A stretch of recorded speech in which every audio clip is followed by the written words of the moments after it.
नमस्कार और आपका स्वागत है इस विशेष न्यूज अपडेट में। आज हम बात कर रहे हैं हरियाणा की राजनीति के एक बड़े विवाद की। उचाना विधानसभा चुनाव का यह मामला अब हाई कोर्ट तक पहुंच गया है।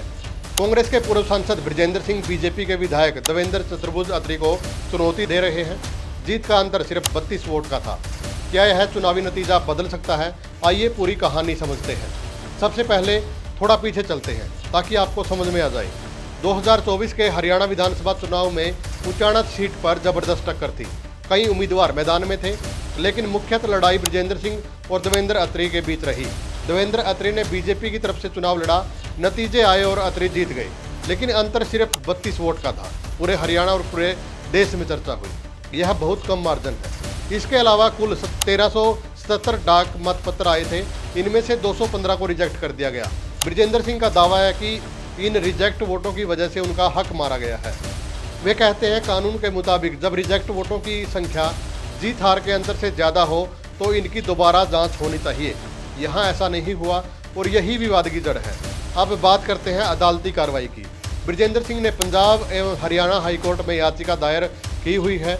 यह याचिका रिप्रेजेंटेशन ऑफ पीपल एक्ट 1951 के अंतर्गत है। उनके आरोप क्या है वो भी सुनिए। पहला है, लगभग 150 डाक मतों को सिर्फ इसलिए रिजेक्ट किया गया क्योंकि उनके लिफाफों का बारकोड स्कैन नहीं हुआ। नियम कहता है कि ऐसे मामलों में लिफाफे खोलकर हाथ से वोटों की गिनती करनी चाहिए, लेकिन रिटर्निंग ऑफिसर ने ऐसा नहीं किया। दूसरा जो आरोप है वो है, गिने गए 1158 वैध डाक वोटों में से 636 बृजेंद्र सिंह को मिले हैं। मतलब डाक वोटों में उनकी मजबूत स्थिति थी। अगर उन 215 रिजेक्ट वोटों में से कुछ भी उनके पक्ष में होते तो परिणाम बदल सकता था। यह याचिका बहुत महत्वपूर्ण है क्योंकि इससे चुनावी प्रक्रिया की पारदर्शिता पर सवाल उठ रहे हैं। क्या चुनाव आयोग ने कोई गलती की है? यह हाई कोर्ट क्या करेगा? हाई कोर्ट में अब तक क्या हो चुका है वो हम आपको बताते हैं। याचिका मार्च 2025 में दाखिल हुई। फिर 2 जुलाई 2025 को अदालत ने याचिका में संशोधन की मंजूरी दी। अब यह सिर्फ रिजेक्ट वोटों की जाँच तक सीमित है। 10 जुलाई 2025 को देवेंद्र अत्री की आपत्तियों को खारिज कर दिया गया।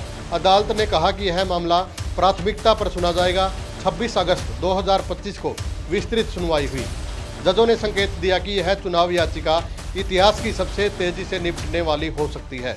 राजनीतिक विश्लेषकों का कहना है कि यह हरियाणा की राजनीति को प्रभावित करेगा, क्योंकि अगर गड़बड़ी साबित होती है तो कई और चुनावों पर असर पड़ सकता है।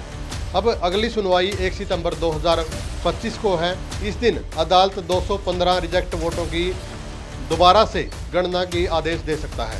अगर जांच में कुछ गलतियां मिलती है तो देवेंद्र अत्री की विधायक सीट खतरे में पड़ सकती है।